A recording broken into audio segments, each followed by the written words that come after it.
The old man sat on the bench, shrouded in the whispers of forgotten stories. He spoke of strange things, things that brushed against the edges of reality, things that most people dismissed as the ramblings of an old mind. He spoke of the town, our town of Crestfall, slowly disappearing, fading away, one piece at a time. The children would laugh, the adults would look away, embarrassed, but I always listened. There was something in his eyes, a glint of terrible knowing that made me believe. The wind would pick up sometimes, swirling around him as he spoke. It carried his words away, scattering them like fallen leaves. "It starts subtly," he would rasp, his voice like dry leaves crunching underfoot. A forgotten memory, a missing building, and then it's too late. Crestfall was a town untouched by time. Life went on at its own pace, slow and steady like the creek that flowed through its heart. The same families lived in the same houses, generation after generation. The seasons changed, but Crestfall remained the same, predictable, safe. Every morning, Mrs. Hathaway would water her geraniums, their scarlet blooms like drops of fire against the white picket fence. Every afternoon, Mr. Thompson would sit on his porch swing, reading the newspaper and sipping iced tea. Every evening, the streetlights would flicker on, casting long shadows that danced with the setting sun. It was a town where nothing ever really changed. Until it did.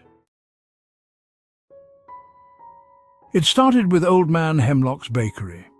One morning, the townsfolk woke to the smell of unbaked dough and silence.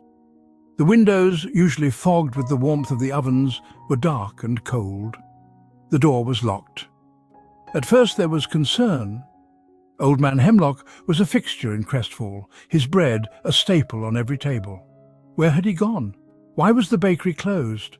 But as the days turned into weeks, the concern faded. People started buying their bread from the supermarket in the next town over. They spoke of Old Man Hemlock less and less. It was as if the bakery, and the old man who ran it, had simply ceased to exist. Erased. Then it was the library. I remember walking past one afternoon, the sunlight catching the dust motes that danced in the air. The door was slightly ajar, and I could have sworn I heard the faint whisper of turning pages. Curiosity got the better of me. I pushed the door open, the familiar scent of old books and paper hitting me like a forgotten memory. But the shelves were bare. The books were gone. The reading nooks, usually occupied by townsfolk lost in other worlds, were empty. I told my mum later that day, but she just smiled sadly. "There's never been a library in Crestfall, honey," she said, her voice soothing. "Don't you remember? We always go to the one in Millersville." But I did remember, didn't I? Section 5. A town without memory. The forgetfulness spread like a virus. The town fountain, where we used to toss pennies and make wishes, vanished overnight.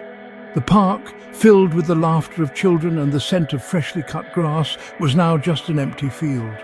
People disappeared too. The mailman, the schoolteacher, my friend Emily, who lived across the street.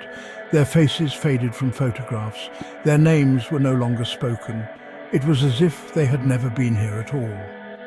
And the most terrifying thing, people didn't seem to notice. Or if they did, they quickly forgot.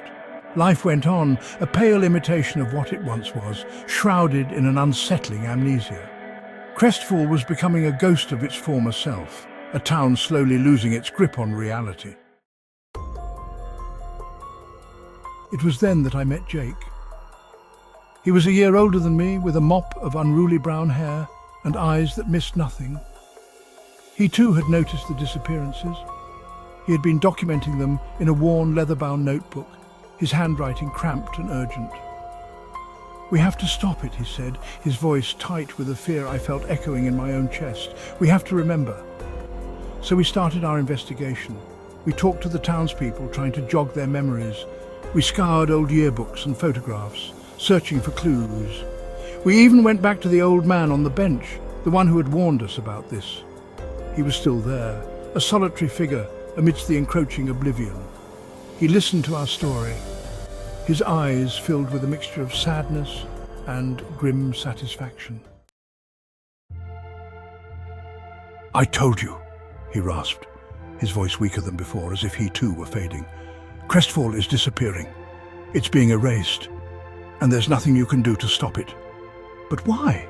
I asked, my voice small and desperate. Why is this happening? The old man looked at me, his gaze piercing through me. Some towns, he said, are not meant to be remembered. They are meant to be forgotten. His words hung in the air, heavy with unspoken truths. He wouldn't tell us anything more. He didn't have to.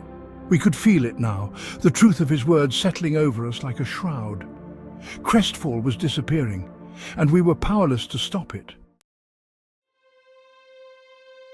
The disappearances were happening more frequently now. Every day, it seemed, something or someone else vanished.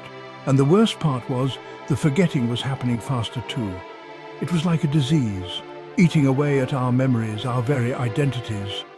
One day, Jake didn't show up at our usual meeting spot by the old oak tree. I went to his house, my heart pounding in my chest. His mother answered the door, her face etched with a familiar blankness. "Jake?" she said, her brow furrowed in confusion. "I don't have a son named Jake."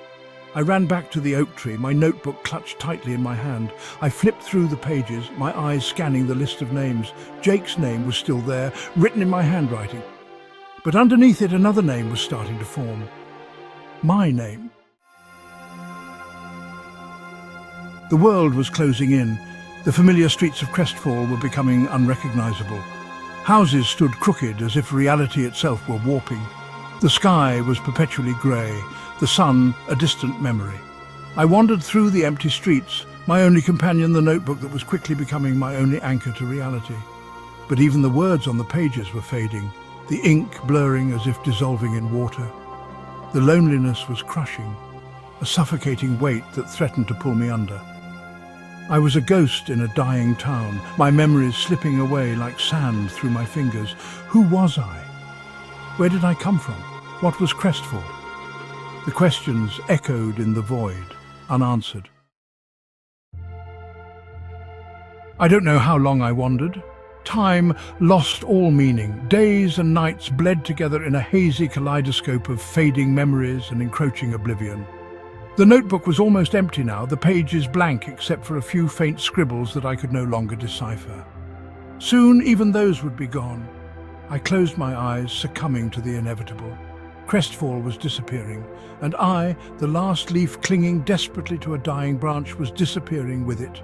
The wind howled, a mournful sound that echoed the emptiness in my heart, and then silence, the silence of forgetting.